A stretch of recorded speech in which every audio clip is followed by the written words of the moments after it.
The painting Provence retreat is located in this wonderful corner of Provence.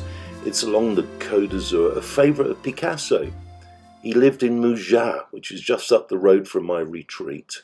At Mougins, there's a Chapelle Notre-Dame de Vie, which makes a lovely subject, so let's give it a go. I'm working on a 7x10 Saunders Waterford cold pressed block, which is absolutely ideal for plein air painting.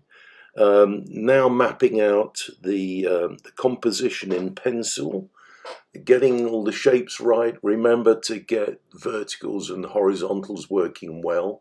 It's so important. Composition. If you've got a bad composition, it shows. Keep things simple as well. That's really important. Okay, let's start with the first light wash, and I always start with the sky, in this case a cool cerulean blue, followed by the structure, which is in a warm earth colour. I've used raw sienna and a touch of orange, which gives me a lovely sort of mango colour, which I particularly like. And it's important to get temperatures right, you know, get the warmths against the blues, and that's the way paintings really start to work. Again, we continue with olive green for all the foliage. Only use one green, which is olive green.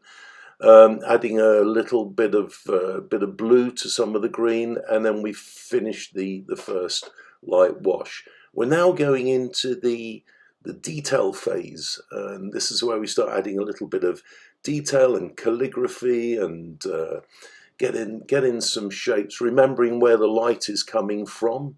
It's coming from over on the left-hand side. That's quite important. So we're now pushing in some shadows, continuing shadows on the lawn area and other elements of foliage, keeping those green at the moment, adding more blue to those green, getting them darker. I'm now using my rigger, my special worm rigger, and just putting in some branches, putting in some detail, a little bit of calligraphy on the wall there. You won't really see much of that, but I think these little bits help now and again.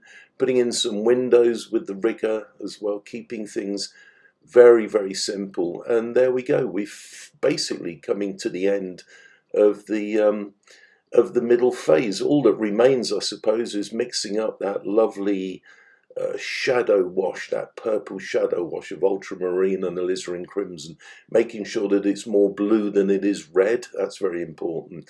You can see I'm now putting the very strong shadow wash on, making sure I retain little bits of light here and there. That's really important. We don't want to block everything out. So voila, we're done, and there it is. Hope you can join me in Provence in October. Take care. Bye-bye.